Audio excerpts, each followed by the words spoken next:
Hello, students. How are you? I hope everyone is very good. Welcome to 8th standard, chapter 6. Chapter 5th हमने last lecture में कर लिया था, अब हम चैप्टर 6 करेंगे। चैप्टर 6 है तूफानों की ओर। तूफानों की ओर चैप्टर ये एक कविता है जो कि हमारे शिव मंगल सिंह सुमन द्वारा लिखी गई है। तूफानों की ओर कविता के लेखक हैं शिव मंगल सिंह। शिव मंगल सिंह बहुत ही अच्छे लेखक थे। इन्होंने जीवन में संघर्ष और कठिनाइयाँ जो आती है उनसे हमें घबराना नहीं चाहिए। वो अपनी कविता के द्वारा ये संदेश देना चाहते हैं। तो हम हमारे जो शिव मंगल सिंह हैं उनके बारे में थोड़ा सा जानते हैं। शिव मंगल सिंह का जन्म 5 अगस्त 1915 को ग्राम जगपुर, जिला उन्नाव, उत्तर प्रदेश में हुआ था। जो हमारे शिव मंगल सिंह लेखक हैं वो 5 अगस्त 1915 ग्राम जगपुर, जिला उन्नाव, उत्तर प्रदेश में हुआ। बनारस हिंदू विश्वविद्यालय से MA PhD की। इन्होंने शिक्षा के क्षेत्र में बनारस हिंदू विश्वविद्यालय से MA PhD की। अनेक अध्ययन संस्थाओं, विश्वविद्यालयों तथा हिंदी संस्थान में उच्चतम पदों पर कार्य किया। इन्होंने अनेक अध्ययन संस्थाओं, विश्वविद्यालयों तथा हिंदी संस्थान में उच्चतम पदों पर कार्य किया तथा अनेक देशों की यात्रा की। 1974 में मिट्टी की बारात पर साहित्य अकादमी तथा 1993 में भारती पुरस्कार से सम्मानित किया गया। 1974 में मिट्टी की बारात पर साहित्य अकादमी तथा 1993 में भारती पुरस्कार से सम्मानित किया गया। 1974 में भारत सरकार द्वारा पद्मश्री से भी सम्मानित किया गया। हिलोल जीवन के गान, युग का मोल, प्रलय सृजन, विश्व बदलता ही गया, विंध्य हिमाचल, मिट्टी की बारात, वाणी की व्यथा, कंटे अंगूठों की बदनवारे, उद्यम और विकास, प्रकृति पुरुष कालिदास, ये सब इनकी रचनाएं थी। प्रस्तुत कविता में शिव मंगल सिंह सुमन ने सदा संघर्ष में रहकर अपने लक्ष्य की ओर बढ़ने की प्रेरणा दी है। सदा संघर्ष में मतलब कार्य करते रहने की प्रेरणा दी है। जिस तरह आग में रहकर सोना निखरता है उसी तरह बाधाएं हमें जीने की नई राह दिखाती है तथा आगे बढ़ने के लिए हमारे इरादों को मजबूत बनाती है। इस कविता में धैर्य, गतिशीलता, साहस और संघर्ष रहने जैसे मूल्य उजागर किए हैं। हमारे जो लेखक हैं शिव मंगल सिंह, उन्होंने इस कविता में हमें निरंतर कार्य करने की प्रेरणा दी है, क्योंकि जैसे सोना भी आग में रहकर निखरता है इसी तरह हमें भी जो बाधाएं आती हैं उनसे सामना करने की राह मिलती है। इसलिए हमें आगे बढ़ने का इरादे हमारे जो मजबूत होते हैं। हमारा जीवन संघर्ष में है, इस जीवन में कई कठिनाइयाँ आती है, हमें उनसे घबराना नहीं चाहिए। पूरे आत्मविश्वास और साहस से हमें उनका सामना करना चाहिए। इस संसार में, सागर में अपने जीवन की नाव को पार लगाने का यही एक उपाय है। प्रस्तुत कविता में यही सीख दी है। चलो अब हम हमारी कविता शुरू करते हैं। तूफानों की ओर घुमा दो नाविक निज पतवार, तूफानों की ओर घुमा दो नाविक निज पतवार, आज सिंधु ने विष उगला है, लहरों का यौवन मचला है, आज हृदय में और सिंधु में साथ उठा है ज्वार, तूफानों की ओर घुमा दो नाविक निज पतवार। यहाँ पर नाविक मतलब होता है नाव चलाने वाला, निज मतलब अपना, अपनी, पतवार मतलब नाव चलाने वाली लकड़ी जो नहीं होती है जिसको चप्पू बोला जाता है वो। सिंधु समुद्र का नाम है। ज्वार, ज्वार मतलब होता है समुद्र में जो पानी का बढ़ना और तूफान होता है उसे ज्वार कहा जाता है। अब हमारा जो ये कविता है जिसमें लेखक ने कहा है कि तूफानों की ओर घुमा दो। जो हमारे लेखक है वो कह रहे हैं कि हे नाविक, तुम तूफानों का सामना करने के लिए अपनी पतवार तूफानों की दिशा में मोड़ दो। पतवार मतलब जो चलाने वाली लकड़ी होती है उसके लिए जो लेखक कह रहे हैं कि हे नाव चलाने वाले नाविक, तुम तूफानों का सामना करने के लिए अपनी पतवार की दिशा मोड़ दो। आज समुद्र में जहर उगल दिया है। जो आज समुद्र है उसने जहर उगल दिया है, मतलब कठिन परिस्थितियां पैदा की है। लहरें भी उमड़कर तुम्हारी नाव को निगलना चाहती है, फिर भी परवाह नहीं। उधर समुद्र में ज्वार उठा है तो कवि के हृदय में भी भावनाओं का ज्वार उमड़ पड़ा है। मतलब कि हमारे जो लेखक है वो कह रहे हैं कि हे नाविक, तुम तूफानों का सामना करने के लिए, ऐसा नहीं कि तुम उन तूफानों से पीछे हट जाओ, तो उनका सामना करने के लिए जो तुम्हारी पतवार है वो तूफानों की दिशा में घुमा दो, क्योंकि आज समुद्र ने जहर उगला है और कठिन परिस्थितियां हमारे सामने आई है। लहरें उमड़कर तुम्हारी नाव को निगलना चाहती है, फिर भी आप बिना परवाह के डरना नहीं है और अपनी पतवार को उस दिशा में घुमाना है। उधर समुद्र में ज्वार उठा है तो कवि के हृदय में भी भावनाओं का ज्वार उमड़ रहा है। ये हमारा इन पंक्तियों का भावार्थ हो गया है। अब हमारी दूसरी पंक्तियां हैं। लहरों के स्वर में कुछ बोलो, इधर अंधड़ में साहस तोलो। लहरों के स्वर में कुछ बोलो, इस अंधड़ में साहस तोलो। कभी कभी मिलता जीवन में तूफानों का प्यार, तूफानों की ओर घुमा दो नाविक निज पतवार। लहरों के स्वर में कुछ बोलो, लहरों के स्वर में कुछ बोलो। अंधड़ मतलब आंधी, अंधड़ मतलब होता है आंधी।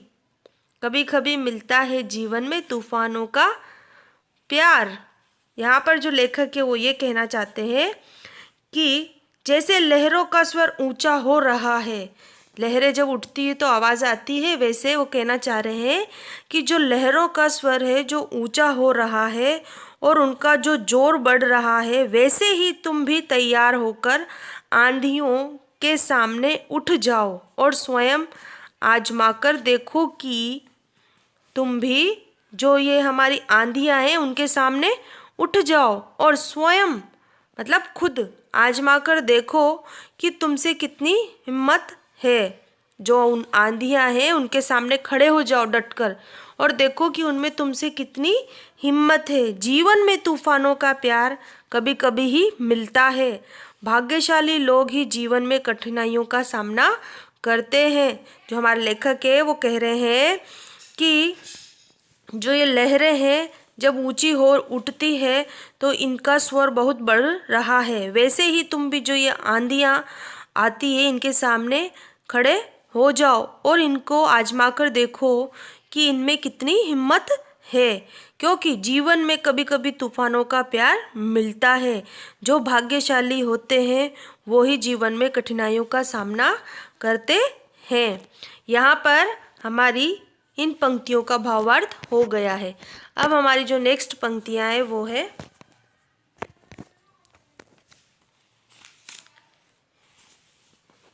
यह असीम निज सीमा जाने सागर भी तो यह पहचाने। यह असीम निज सीमा जाने सागर भी तो यह पहचाने।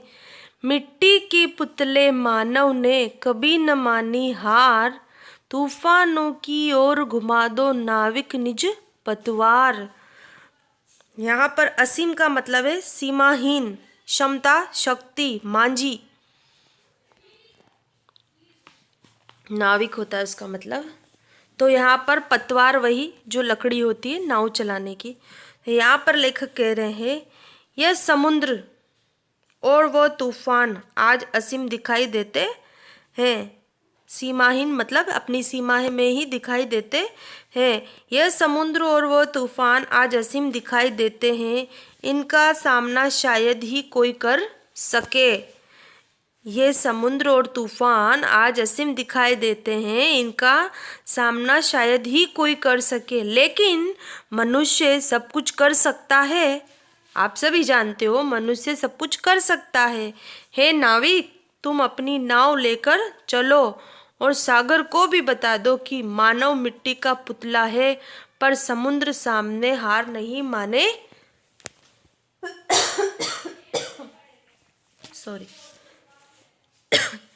कवि कह रहे हैं कि हे नाविक, तुम अपनी नाव लेकर चलो और सागर को भी बता दो कि मानव मिट्टी का पुतला है, पर समुद्र के सामने हार नहीं मानेगा।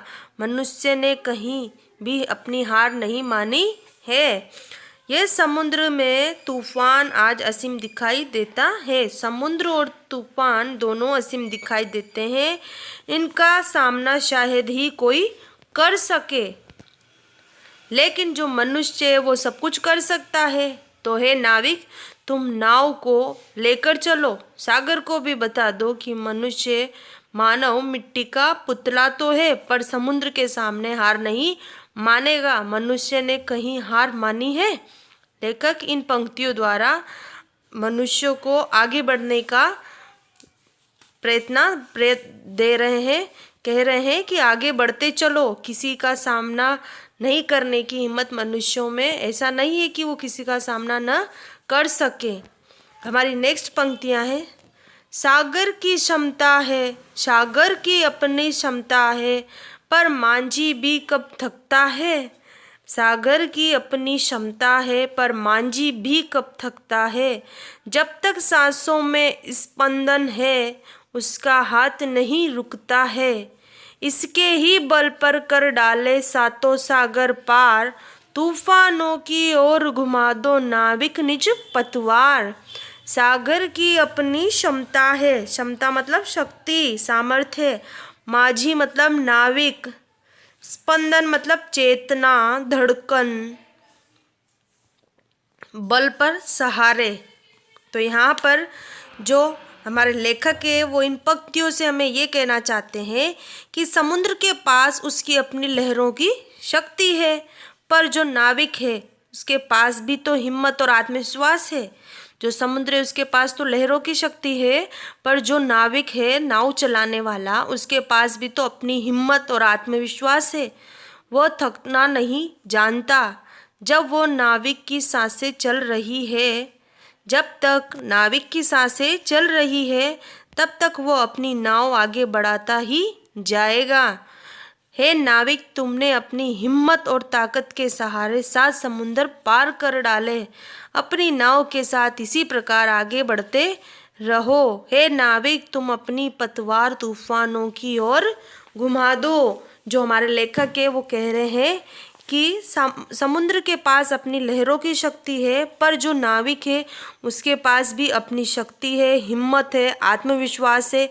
वो थकना नहीं जानता। जब तक नाविक की सांसें चलती रहेगी, वो अपनी नाव को आगे बढ़ाता ही जाएगा। हे नाविक, तुम हिम्मत और ताकत के सहारे 7 समुंदर पार कर डाले। हे नाविक, नाव के साथ इसी प्रकार आगे बढ़ते रहो। हे नाविक, अपनी नाव तुम अपनी पतवार तूफानों की ओर घुमा दो। जो हमारे लेखक हैं इस पूरी कविता में यही संदेश देना चाहते हैं कि हमें कभी हार नहीं माननी चाहिए। हमारा जीवन कितना भी संघर्षमय हो, हमें उससे हिम्मत से सामना करना चाहिए। जीवन में कठिनाइयाँ सबको ही आती है, आप सब जानते हो। जीवन में ऐसा कोई मनुष्य नहीं है जिनको कठिनाइयों का सामना नहीं करना पड़े।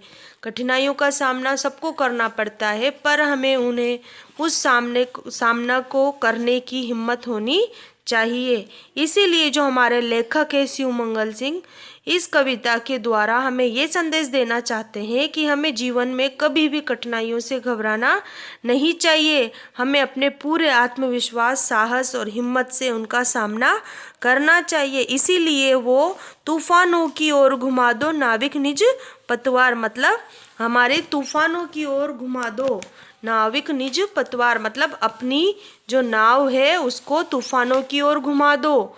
इस तूफानों की ओर घुमा दो कविता के द्वारा वो हमें ये संदेश दे रहे हैं। तो अब हमारी ये कविता यहीं समाप्त होती है। अब हम नेक्स्ट लेक्चर में मिलेंगे। Thank you so much. Have a nice day.